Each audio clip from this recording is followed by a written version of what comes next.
Psicoanálisis.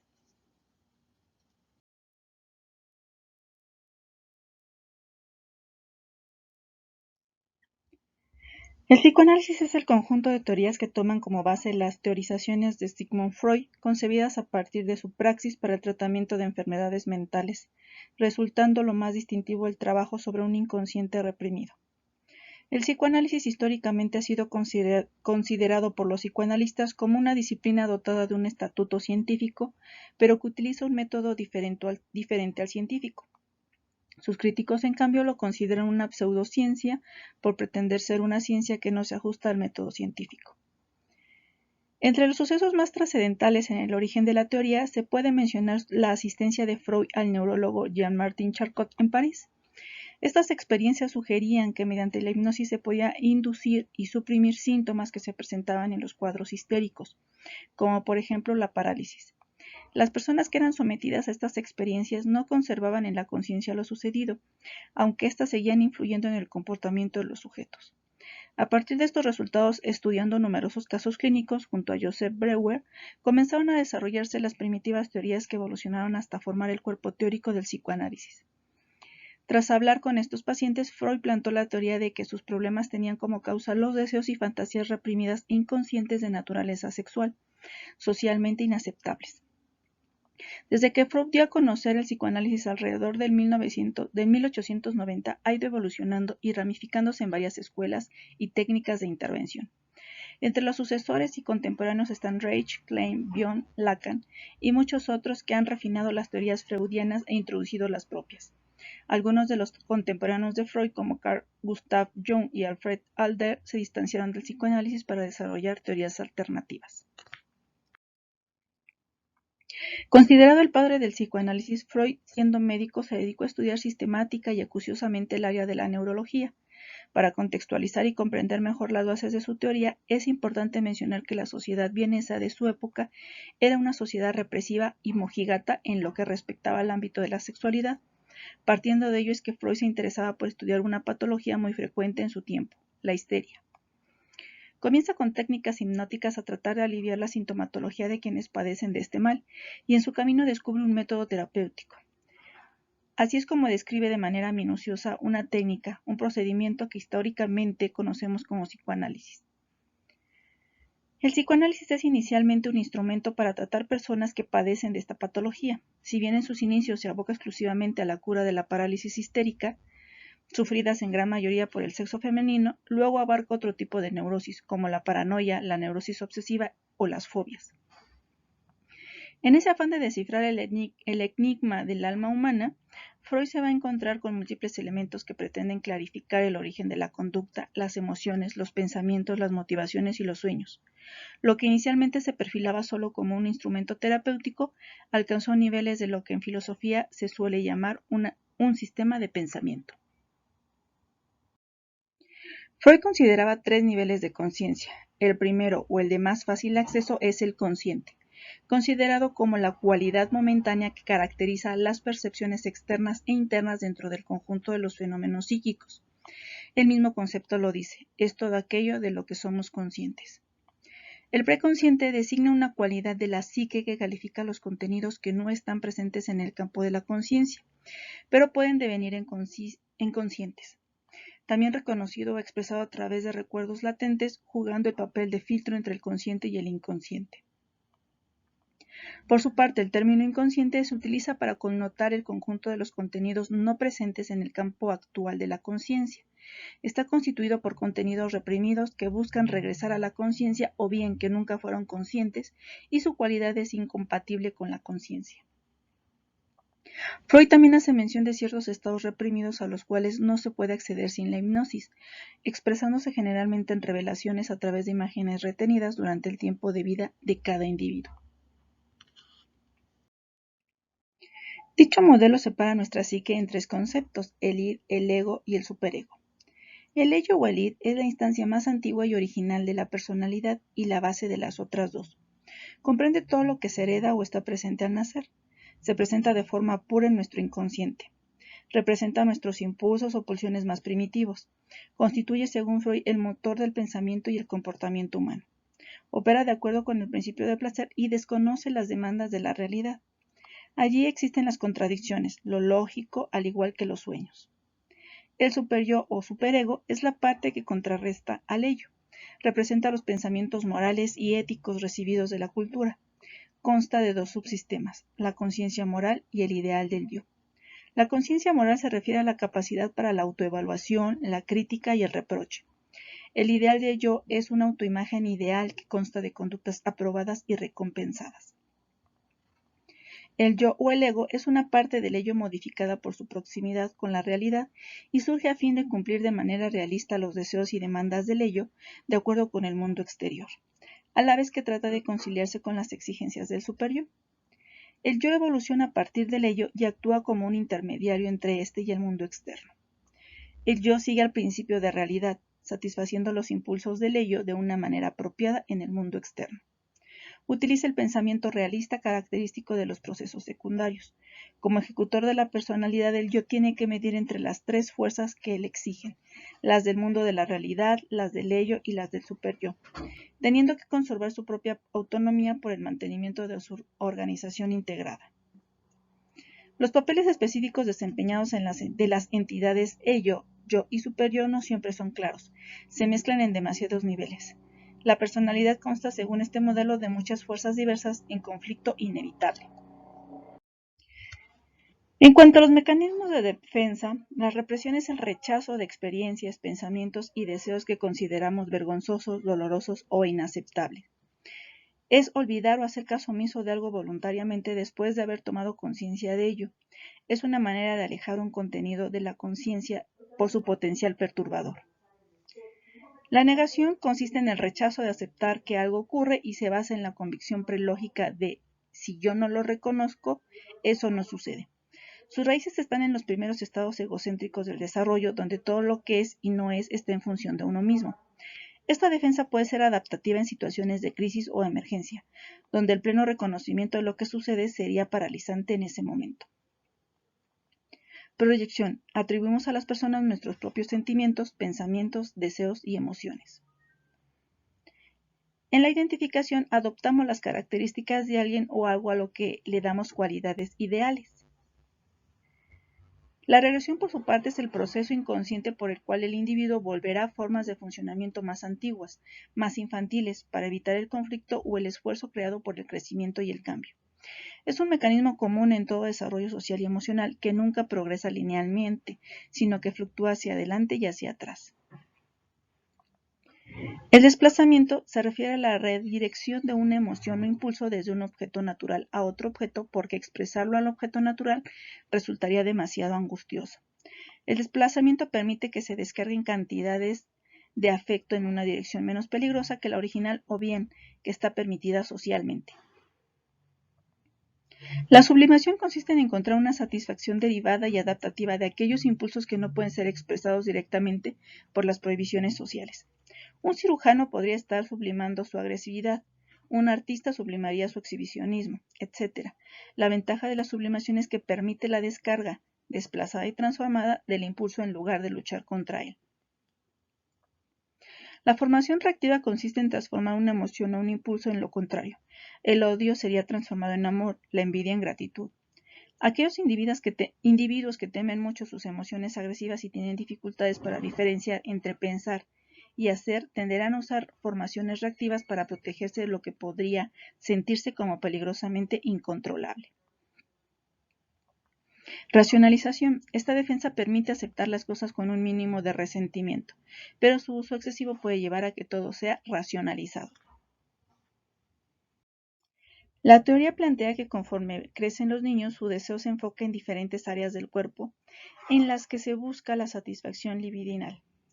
Siguiendo una secuencia de etapas psicosexuales en las que son importantes diferentes zonas erógenas, los niños pasan del autoerotismo a la sexualidad reproductora y desarrollan sus personalidades ocultas. La primera etapa es la oral, que se reconoce desde el nacimiento hasta los 12 o 18 meses. La boca es la zona erógena preeminente y procura al bebé no solo la satisfacción de alimentarse, sino sobre todo el placer de chupar, es decir, de poner en movimiento los labios, la lengua y el paladar en una alternancia rítmica. La etapa anal se desarrolla de los 12 a los 18 meses y hasta los 3 años. La fuente principal de placer y conflicto potencial son las actividades en las que intervienen el ano. Con frecuencia representa el primer intento del niño por convertir una actividad involuntaria en voluntaria. Los niños pueden experimentar dolor o placer ya sea al retener o al expulsar sus desechos fisiológicos. Debemos separar aquí el placer orgánico de defecar, aliviando una necesidad corporal del placer sexual consistente en retener las heces y los gases para después expulsarlos bruscamente. La etapa fálica se desarrolla o se reconoce de los 3 a los 6 años. El órgano sexual masculino desempeña un papel dominante. En esta fase, las caricias masturbatorias y los tocamientos ritmados de las partes genitales proveen al niño un placer autoerótico. Freud consideraba que el clítoris es considerado por la niña como una forma de falo inferior. Al comienzo de la fase fálica, los niños y las niñas creen que todas las personas poseen falo, y la diferencia entre tener o no se percibe como una oposición por castración. Cada uno toma rumbo diferente al entrar en lo que Freud denomina Edipo o complejo de Edipo, en el cual primero se da una identificación con la madre en ambos casos. El niño siente deseos sexuales hacia su madre y al percibir a las niñas como castradas abandonan sus deseos por temor a que le ocurra lo mismo, creándose en el varón la angustia de castración que lo lleva a identificarse con su padre. La niña abandona a la madre porque la cree culpable de su castración y surge la envidia del pene. Sin embargo, se da cuenta de que si es como su madre puede acceder a un pene, a lo cual reacciona identificándose con ella y aparece el deseo de engendrar un hijo de su padre. El periodo de latencia se reconoce desde los 6 años hasta la pubertad. En este periodo se desarrollan fuerzas psíquicas que inhiben el impulso sexual y reducen su dirección.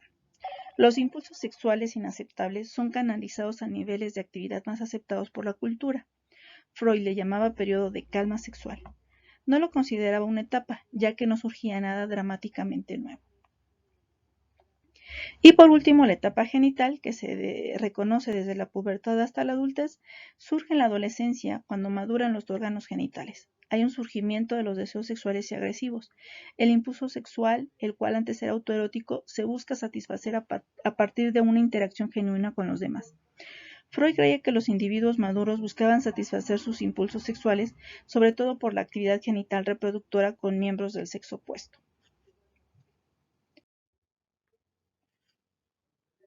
Respecto a la psicología social, Freud no hacía una distinción clara entre ella y la psicología individual, ya que esta última rara vez puede dejar de considerar las relaciones del individuo con otros, llegando a afirmar que desde el inicio la psicología individual es al mismo tiempo psicología social. Como telón de fondo de la visión psicoanalítica está la noción de un conflicto básico entre el individuo y el medio, entre sus deseos y necesidades, por una parte, y las exigencias del ambiente y la realidad por la otra. Este conflicto básico a veces puede ser manifiesto, otras veces permanecer latente y también puede convertirse en un conflicto interno, por ejemplo, entre el querer y el deber. Pero siempre el conflicto externo o interno, manifiesto o latente, será un aspecto central de la naturaleza humana y de la relación entre el individuo y su realidad circundante. Para Freud, la personalidad adulta es primariamente el resultado de las experiencias infantiles. Durante sus primeros años, el niño va pasando por ciertas etapas del desarrollo relacionadas con la focalización de la libido o energía psíquica en diferentes zonas corporales, siendo denominadas estas etapas como oral, anal, fálica y genital, como ya habíamos mencionado anteriormente. Si las necesidades relevantes de una etapa no son satisfechas, puede resultar algún grado de fijación que hace que la libido permanezca ligada a esas necesidades, en lugar de orientarse a satisfacer las necesidades de la siguiente etapa de desarrollo. Es por esto que, de acuerdo a la teoría, muchos adultos no alcanzarían plenamente un desarrollo psicológico maduro, debido a que una gran parte de su energía psíquica permanece invertida en etapas previas. Por otro lado, la teoría psicoanalítica tuvo una influencia importante en muchos de los desarrollos tempranos en psicología social.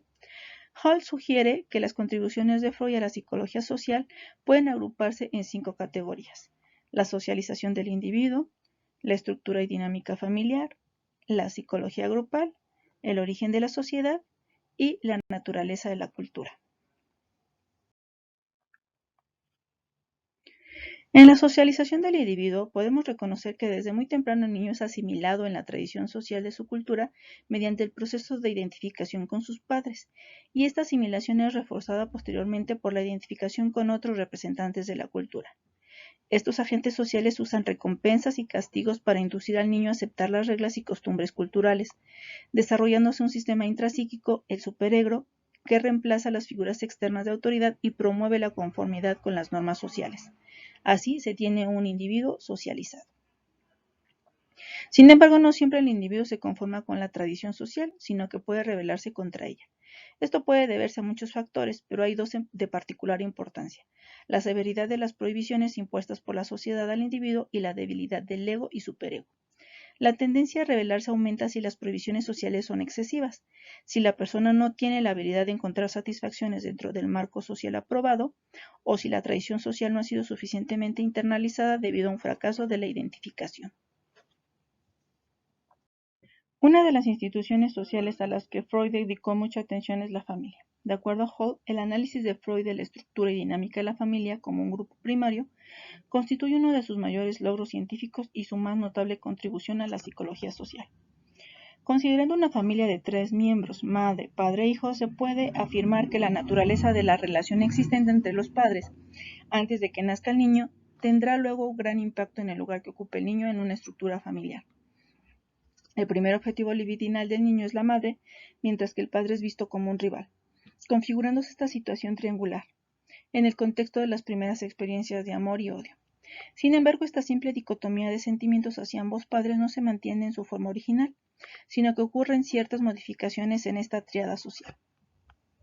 Ya que la madre inevitablemente frustrará al niño en muchas ocasiones, se desarrollan sentimientos hostiles hacia ella que coexisten con el amor, produciendo una ambivalencia de sentimientos que más adelante será el estado normal en todas las relaciones sociales cercanas. Por otra parte, tampoco persiste inalterada la hostilidad hacia el padre, ya que el niño llega a identificarse con él, mientras que la niña empieza a transferir parte de su amor por la madre hacia el padre. Esta dinámica puede sufrir ciertas variaciones en cualquier familia particular. Las elecciones de objeto e identificaciones, el amor, la hostilidad y la ambivalencia de sentimientos, el curso del complejo de Edipo y la intensidad del complejo de castración dependen de las personalidades de la madre, del padre y del niño y de sus formas de interacción. En el caso de una familia con varios hijos, se agregan los fenómenos de competición y cooperación entre hermanos. Así, la dinámica de la organización familiar se refleja en la dinámica de todos los grupos organizados, siendo la familia el puente entre la psicología individual y la psicología social. La esencia de un grupo y lo que lo mantiene unido son los vínculos libidinales entre sus miembros. Estos vínculos derivan de impulsos sexuales inhibidos y de identificaciones que se desarrollan cuando han debido renunciarse a ciertas elecciones de objeto. Un grupo primario es un conjunto de individuos que han tomado a la misma persona como su ideal y quienes por tener un ideal común se identifican entre sí. Se establecen así nexos emocionales entre los miembros del grupo y entre cada miembro y el líder, siendo más importantes estos últimos para la estabilidad del grupo, ya que le confieren significado a los primeros. Cuando se rompen los nexos de los miembros con el líder del grupo, se disuelve, a menos que otra persona adquiera el estatus de una figura ideal. Los efectos del grupo sobre el individuo son intensificar sus emociones e inhibir su funcionamiento intelectual.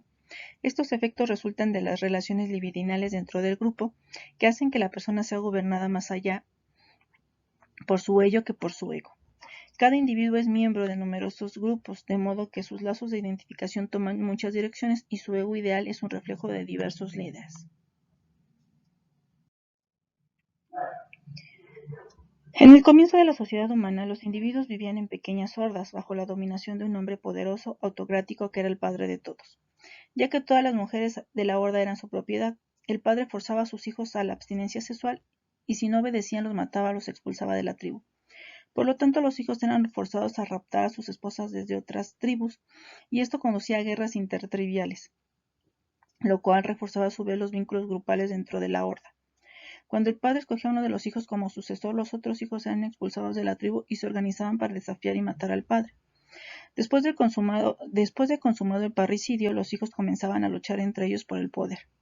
Al descubrir que la agresión fraternal era peligrosa, ellos formaron el primer contrato social, que se basaba en la renuncia a la gratificación instintiva.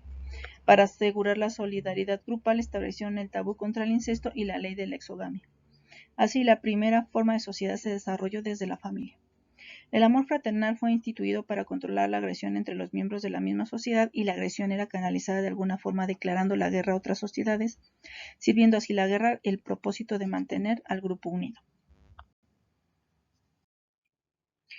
Para Freud, la cultura tiene dos funciones principales: proteger a las personas contra los peligros del mundo natural y regular las relaciones entre los seres humanos de modo que no se destruyan entre ellos. El paso decisivo hacia la civilización es la sustitución de la dominación exclusiva de un único individuo por el poder de un grupo unido de individuos. Sin embargo, ya que un grupo solo puede permanecer unido renunciando a la libertad de la gratificación instintiva individual, la civilización es necesariamente frustrante y represiva, cambiando el placer por la seguridad. Así, Freud rechaza la noción común de que la libertad es uno de los grandes beneficios de la civilización, ya que según él la sociedad civilizada depriva al hombre de libertad más que se le concede. La cultura consiste principalmente en prohibiciones impuestas a la libertad del individuo para actuar. El ideal de la sociedad no es la libertad, sino que la igualdad en el tratamiento de todos los miembros de la sociedad sea la justicia. Existe una similitud entre el desarrollo cultural y el desarrollo libidinal. En ambos, los instintos son modificados por la emergencia del principio de realidad como la fuerza dominante en el individuo y en el grupo, por la formación del superego que es representado en la sociedad por las leyes e ideales, y por el establecimiento de diversas defensas sobre una base grupal así como individual.